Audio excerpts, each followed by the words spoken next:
கரை சேர்த்து இன்னைக்கு இங்க நிக்க வச்சது நீங்க தான். உங்களுக்கு முதல்ல என்னோட சிறந்தான நன்றிகள். அடுத்தது இப்ப சார் அவரை வந்திருக்கேன். நிறைய பேர் படம் பார்த்துட்டு போகும்போது சொன்னீங்க அடுத்த படம் நிச்சயமா நல்ல படமா நீங்க கொடுக்கணும்னு சொல்லிட்டு ட்ரை பண்ணியிருக்கேன். நல்லா ஒர்க் அவுட் ஆயிருக்குன்னு நான் நினைக்கிறேன். நன்றி ரொம்ப எமோஷனலா சொல்ல வேண்டிய ஒரு டைம் இது.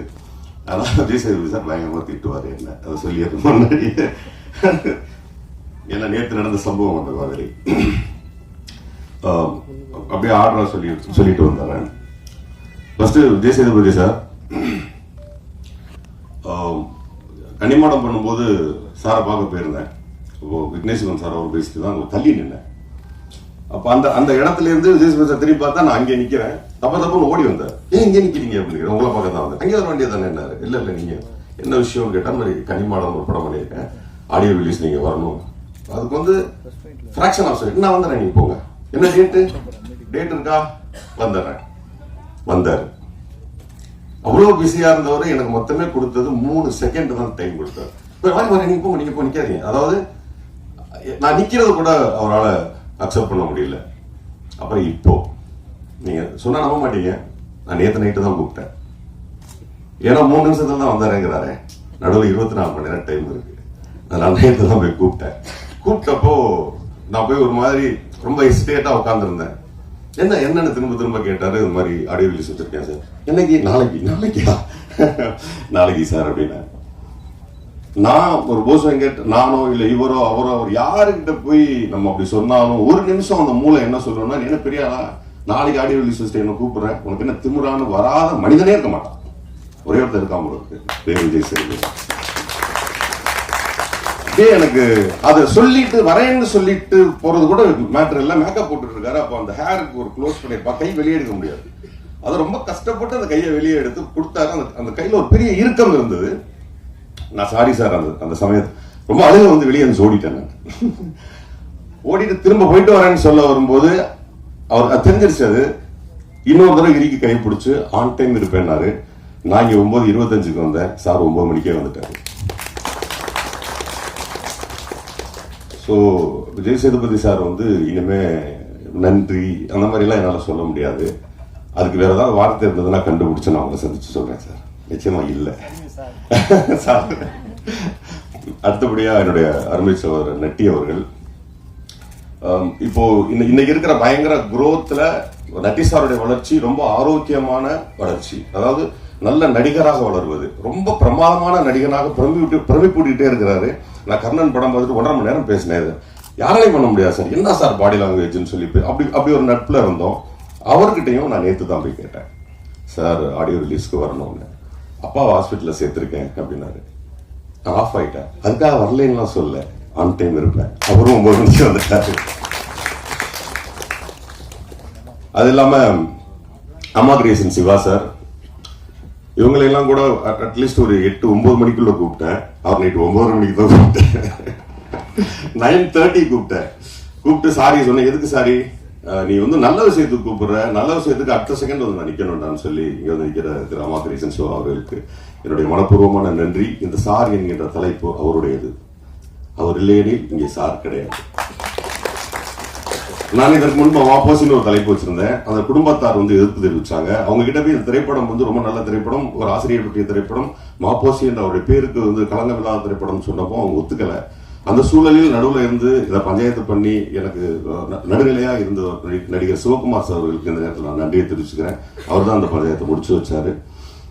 அதுக்கப்புறம் இந்த சார்ந்த தலைப்பு கிடைச்சோன்னே அம்மா கிரியேஷன் சிவா சாருக்கு ஃபோன் பண்ணேன். என்ன பண்ணணும்னு கேட்டாரு. சார் பெரிய பெயினா இருக்கு, ஒரு பெரிய தலைப்பை கொண்டு 1 வருஷம் சேர்த்துட்டு மாற்றும் போது என்னால என்ன பண்ண முடியும்னு தெரியல. எளிதான ஒரு தலைப்பா சார் கிடைச்சிருக்கு, ஆனா அதை எடுக்க முடியாது. ஏன்னா அப்பதான் பிடி சார்லாம் வந்திருக்கு. உனக்கேண்டா நான் பண்ணி தரேன்டான்னு சொல்லி கிட்டத்தட்ட ஒரு 3 மணி நேரத்திற்குள் எல்லார்கிட்டையும் என்ஓசி வாங்கி, நான் போவே இல்லை, அவர் ஆபீஸ்ல இருந்து ஒரு பையன் அனுப்பி யார் யார்கிட்டையெல்லாம் சார் இருந்ததோ, எத்தனை பேர் வச்சிருந்தாங்கன்னு எனக்கு தெரியல, எல்லார்கிட்டையும் என்ஓசி வாங்கி 4 மணிக்கு எனக்கு ஃபோன் பண்ணாரு, தலைப்பை வாங்கிட்டு போ அப்படின்னாரு. ரொம்ப நன்றி சார். தனஞ்சயன் சார் இந்த திரைப்படத்தோட கிளிப்பிங்ஸ் மட்டுமே பார்த்துட்டு இந்த திரைப்படம் நல்ல திரைப்படம்னு இன்னைக்கு இண்டஸ்ட்ரி பேசிக்கிட்டு இருக்குன்னா அது காரணம் தனஞ்சயன் சார் தான். மவுத் டாக்னு சொல்லுவாங்கல்ல, உண்மையிலேயே இங்க ஓடிய அத்தனை திரைப்படங்களுடைய மவுத்தும் தனஞ்சயன் சார் தான். அவர் தான் முதலா படம் பார்ப்பாரு, அவர் தான் முதலா சொல்லுவாரு, வெளியில. இப்ப தனஞ்சயன் சார் சொன்னா அந்த படம் நல்லா இருக்குங்கிறது இன்னைக்கு வரைக்கும் எழுதப்படாத விதி. அவர் தான் போய் ஒவ்வொரு இடத்துலயும் நல்ல படம்னு சொல்லி இன்னைக்கு இந்த இடத்துல வந்து நிக்கிறதுக்கான காரணம் தனஞ்சயன் சார். மிக்க நன்றி சார், வந்ததுக்கு ரொம்ப நன்றி. அப்புறம் உங்க சீஃப் கெஸ்ட் சித்தார்த்த வந்து நான் கூப்பிடல, ஆனா ப்ரிவியூக்கும் சரி எல்லாத்துக்கும் வந்து சித்தார்த்த நிக்கிறாரு.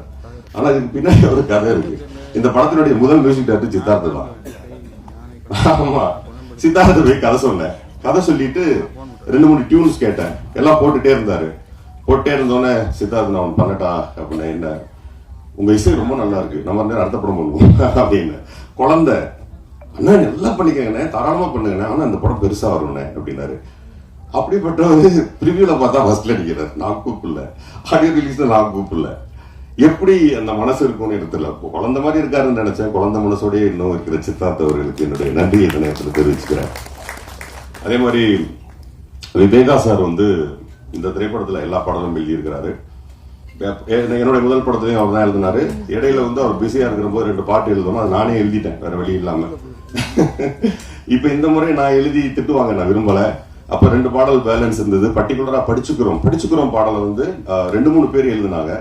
அது எதுவுமே எனக்கு பிடிக்கல. அப்புறம் கடைசியா எனக்கு அருண்ராஜ் காமராஜா என்னோட அருமை சகோதரர் அவர் எழுதி கொடுத்தாரு. அந்த பாடல் பிரமாதமா இருந்துச்சு. பட் இருந்தாலும் கூட நான் அருண்ராஜ் வந்து பயங்கர பிஸியா இருந்தார், அதுல நிறைய கரெக்ஷன் பண்ண வேண்டி இருந்தது, என்னால பண்ண முடியல.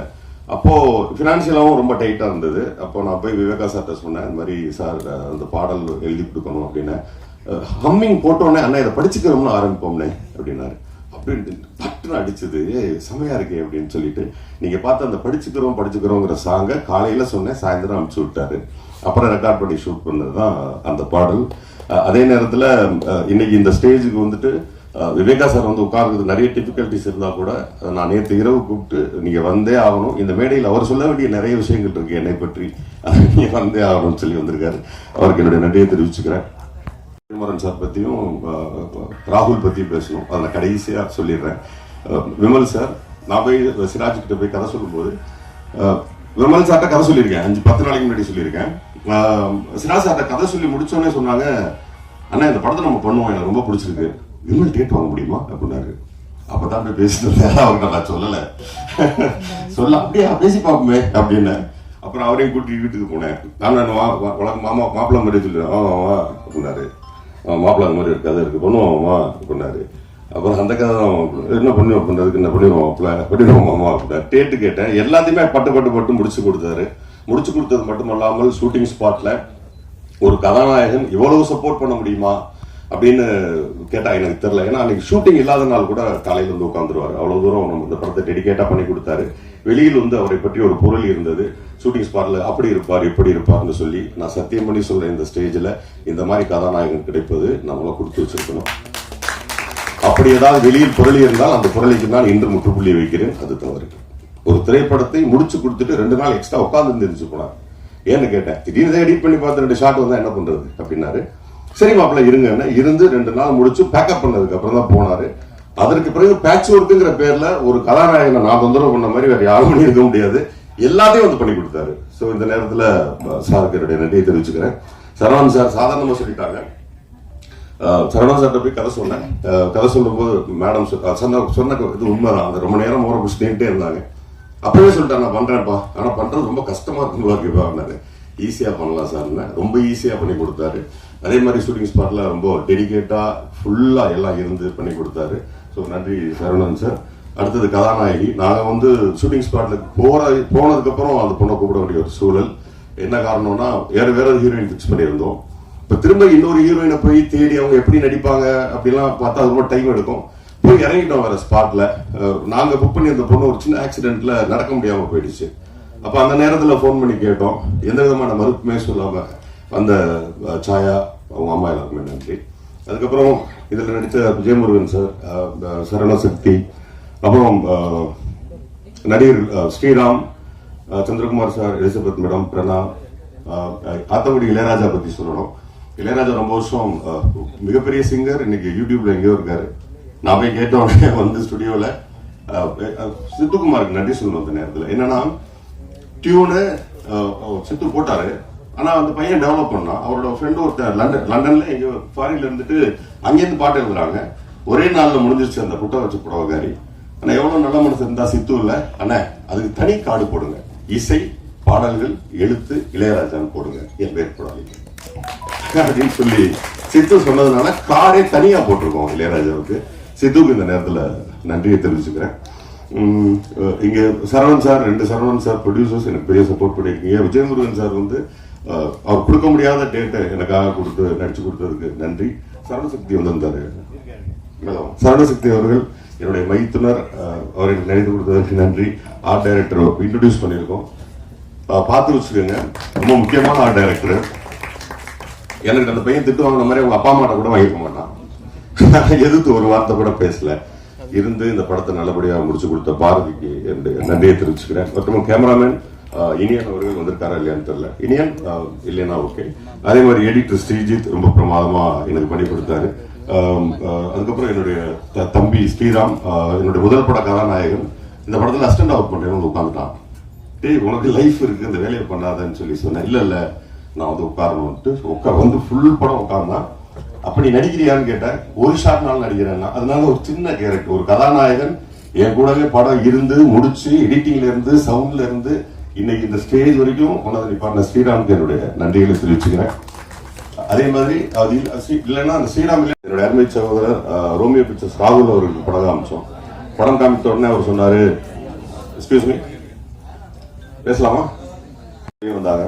வெளியே வந்துட்டு ஒரு வந்து கட்டி பிடிச்சாரு. கட்டி பிடிச்சிட்டு என்ன பேசவே விடல, அவரே தான் பேசினாரு. ஆனா இந்த திரைப்படத்தை நான் வெளியிடுகிறேன் அப்படின்னாரு. அப்ப நான் கேட்டேன், கோட் விஜய் எத்தனை கோடி திரைப்படம், அடுத்து ஒரு சின்ன படமான நல்ல படம் அப்படின்னாரு. எனக்கு கண்ணாடி ஈர்ச்சு.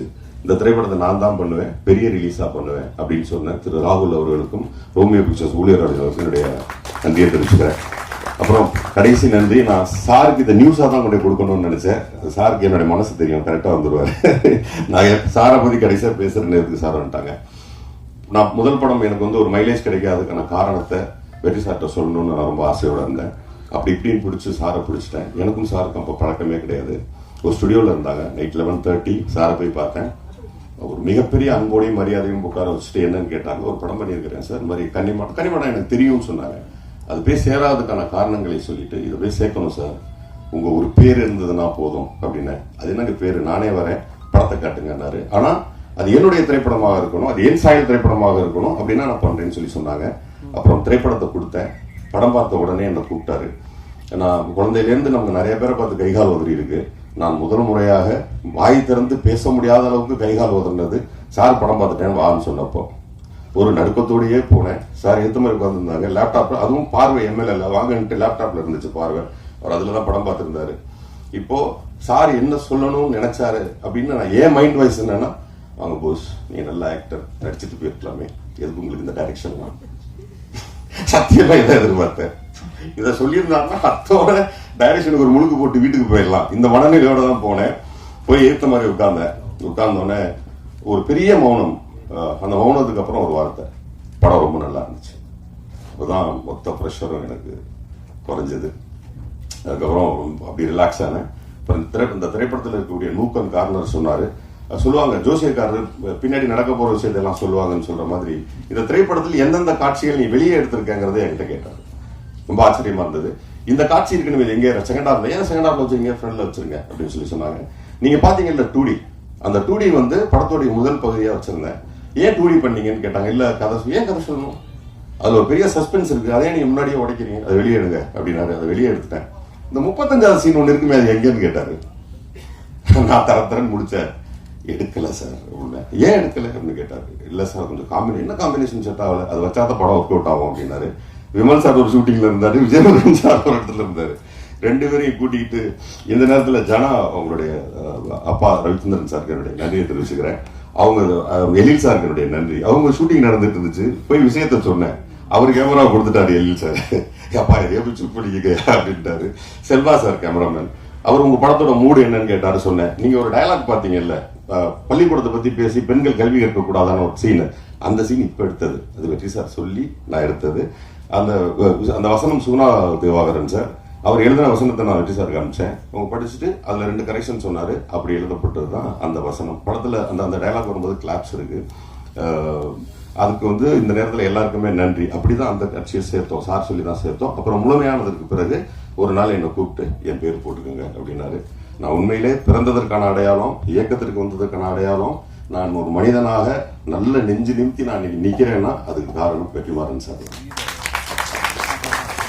என் வாழ்நாள்ல நான் 2 பேரை எப்பவுமே மறக்க கூடாதுன்னா வெற்றிமாறன் சாரும் விஜய் சேதுபதி சாரும். மறக்க கூடாது இல்ல, நினைக்காம இருக்கக்கூடிய ஒரு சூழ்நிலையை நான் உருவாக்கிக்க கூடாது அப்படின்னு அந்த நேரத்தில் நினைக்கிறேன். இங்க வந்திருக்கக்கூடிய அனைவருக்கும் நன்றி. அன்பு, சிபி, தர்மா, விக்டர், இவங்க தான் இந்த திரைப்படத்துக்கு ஸ்டேஜ் வரைக்கும் கொண்டு வந்து நிப்பாட்டினது. கரகோஷங்களோடு நன்றி. யார் பேரும் விட்டு போயிருந்தா